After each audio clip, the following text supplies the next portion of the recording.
Iniciamos la asignatura Psicología de la Comunicación con un breve recorrido por la historia de la psicología.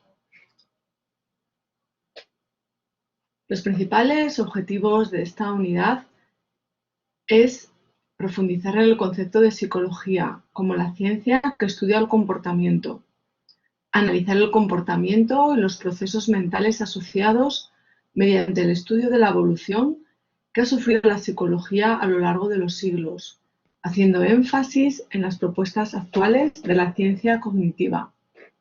Situar la psicología dentro de un contexto histórico, social y cultural. Explicar el objeto de estudio de la psicología. Conocer los diferentes paradigmas y etapas de la psicología. Y por último, realizar una primera aproximación al estudio de los procesos relacionados con la memoria, la atención, el procesamiento de la información y el lenguaje. Para alcanzar estos objetivos, estudiaremos los siguientes contenidos. El primer punto, comenzamos con el estudio de la psicología. El segundo, la ciencia en evolución, cambios históricos y paradigmáticos. El tercero, paradigmas y etapas de la psicología, entre los que estudiaremos la psicología del alma, la psicología filosófica de la mente, la psicología científica de la mente, la psicología de la conducta, la psicología holística de la Gestalt y sus bases teóricas, y la psicología de la mente y la conducta. El cuarto y último apartado de esta unidad se centra en la ciencia cognitiva, la metáfora del ordenador, la simulación, la modularidad, la cronometría mental, el campo de la memoria, el proceso atencional, el procesamiento de la información y el campo del lenguaje. Comenzamos con el estudio de la psicología. Como hemos comentado, en los objetivos, psicología es la ciencia que estudia el comportamiento y los procesos mentales de las personas. Es famosa la frase de Ebbinghaus que dice que la psicología tenía un largo pasado, pero una corta historia. Vamos a profundizar en el largo pasado y también en la corta historia. La psicología científica se caracteriza por la adopción del método científico para la obtención de conocimientos y la formulación de una teoría. La ciencia en evolución, cambios históricos y paradigmáticos. La evolución de la ciencia ha tenido lugar mediante una sucesión de paradigmas que han ido sustituyéndose unos a otros, buscando dar cuenta cada vez mejor de los fenómenos estudiados. Esta es la aproximación que hace Kuhn. Un modelo, es decir, una interpretación compartida por los miembros de la comunidad científica de un cierto campo de la realidad.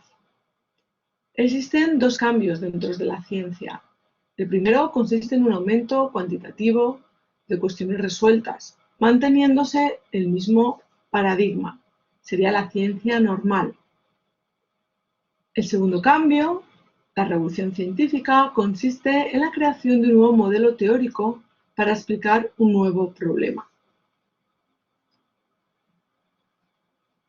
Vamos a analizar en el siguiente apartado cuáles son los paradigmas y etapas en la psicología.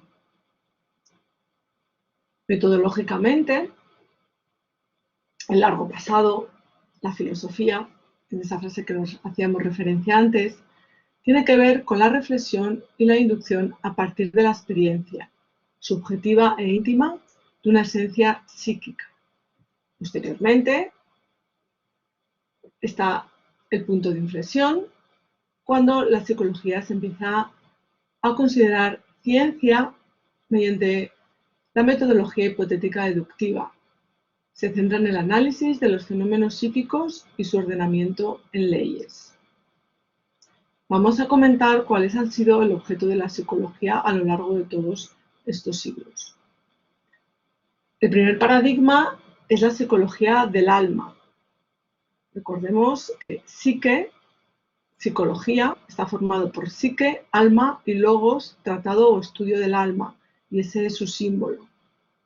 Desde el siglo IV a.C., cuyas figuras clave dentro de este estudio de la filosofía del alma serían Platón y Aristóteles, hasta el siglo XVI, por los filósofos humanistas. La psique o el alma se consideraba una sustancia o estructura sustancial cuya presencia permite la vida. Su destrucción supone, por lo tanto, la pérdida de la vida. Explicaría el alma la actividad vital y la capacidad racional, importante porque posibilita el conocimiento científico y la vida moral. El segundo punto, en este estudio de los paradigmas y etapas de la psicología, es la psicología filosófica de la mente. Con Descartes aparece el dualismo psicofísico, la dualidad entre mente y cuerpo, mente como sustancia pensante y el cuerpo las sustancias extensas. El tercer hito o punto tiene que ver con la psicología científica de la mente. La psicología científica establece una ruptura con las etapas anteriores al buscar el conocimiento positivo, verificable mediante el método científico, afín a otras ciencias como son las ciencias naturales. Se entiende la mente como el conjunto de capacidades o disposiciones que hacen posible la existencia de una experiencia consciente en el individuo humano, formada por tres interrelaciones: los fenómenos mentales, funciones de la experiencia subjetiva, el conocimiento, la memoria, los sentimientos, la imaginación, el pensamiento y el razonamiento, por ejemplo, la parte biológica, orgánica que se da en el cuerpo, todos los procesos nerviosos, cerebrales, metabólicos, sensoriales y musculares, y los cambios energéticos físico-químicos que tienen lugar en el entorno medio físico en el que se halla el cuerpo. Podemos considerar a Guillermo Wundt el precursor de la psicología científica, debido a que fundó el primer laboratorio experimental en Leipzig en 1879. Médico, fisiólogo de formación, estudió la psicofísica y posteriormente publicó un libro denominado Psicología fisiológica. Se le considera también el precursor del estructuralismo, cuya principal figura será Titchener, que utiliza la introspección como método de estudio. El cuarto punto que vamos a analizar es la psicología de la conducta. El americano Watson es la figura clave. Entiende la conducta como lo que el organismo hace o dice. Es decir, hay un estímulo y una respuesta. Todo es aprendizaje. Lo que hay entre el estímulo y la respuesta es la mente, que es una caja negra y que no es el objeto de estudio de la psicología de la conducta. A Watson se le considera el precursor del funcionalismo y del conductismo.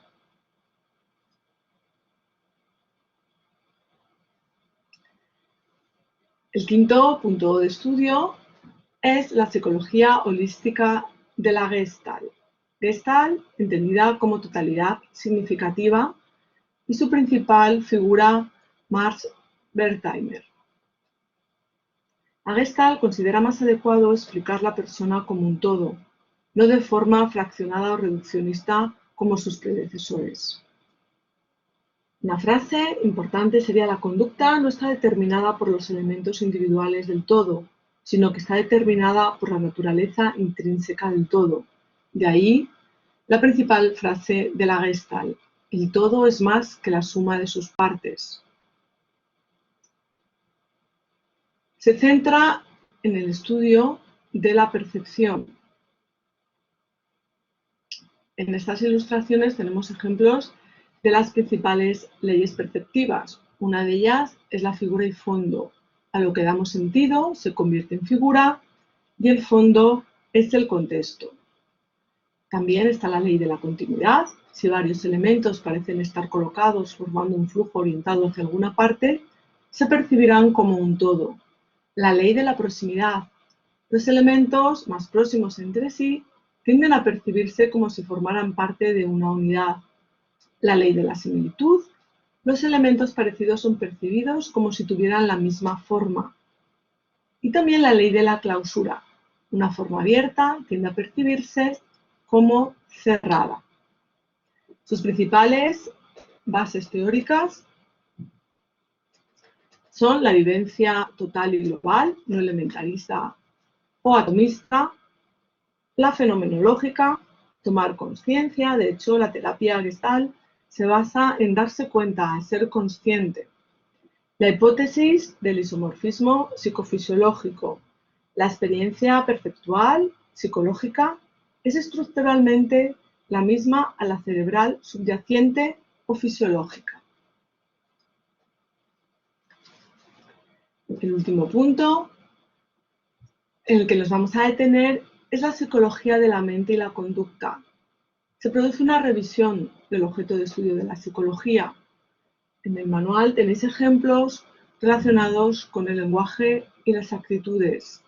La conducta ha de ser entendida no solo mediante el análisis de los estímulos y las respuestas, como hacían los conductistas, sino también analizar los procesos mentales que producen esas respuestas. A partir de aquí comienza la ciencia cognitiva, que utiliza principalmente dos representaciones. Por un lado, de imágenes concretas o representaciones icónicas, y lingüísticas o conceptuales, las representaciones semánticas. La primera de las bases de la ciencia cognitiva es la metáfora del ordenador. Existen unos inputs, un software y unos outputs. Esto sería similar a estímulo-respuesta y el procesamiento de la información como metáfora del software.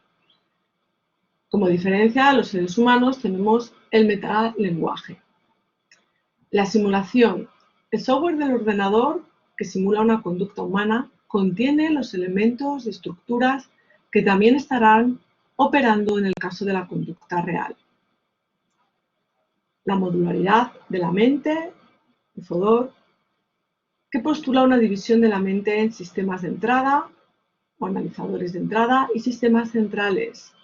Los primeros son considerados modulares, por ser informativamente encapsulados e inaccesibles al sistema central.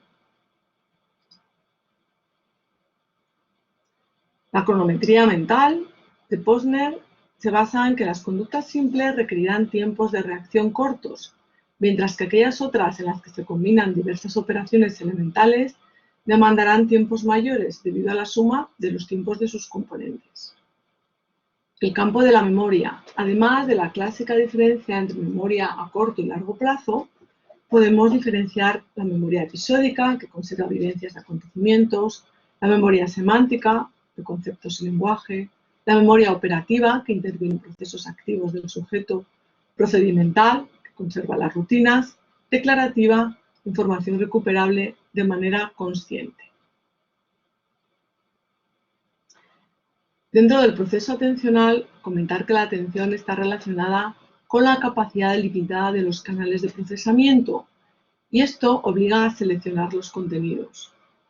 El procesamiento de la información: las personas procesamos la información de forma consciente o explícita y de forma automática o no consciente o implícita. Un ejemplo sería la teoría de Miller del número mágico 7 más menos 2. No podemos aprender ítems de información sin sentido más de 9, es decir, entre 5 y 9 ítems sin sentido. 7 más menos 2 es un número mágico. Por último, el campo del lenguaje. El lenguaje es un sistema de signos que se refieren a un mundo de hechos y objetos representados por aquellos significados, construidos con sonidos y signos gráficos, los grafemas, y regulados por reglas que establecen cuáles son las construcciones admisibles con sentido, la sintaxis. Son aspectos importantes de estudio de la ciencia cognitiva en el campo del lenguaje: la frecuencia léxica, la estructura de las oraciones, el contexto y su efecto facilitador, y los procesos de inferencia. Espero que este vídeo explicativo os ayude a entender y comprender todos los contenidos tratados en esta primera unidad. Un cordial saludo.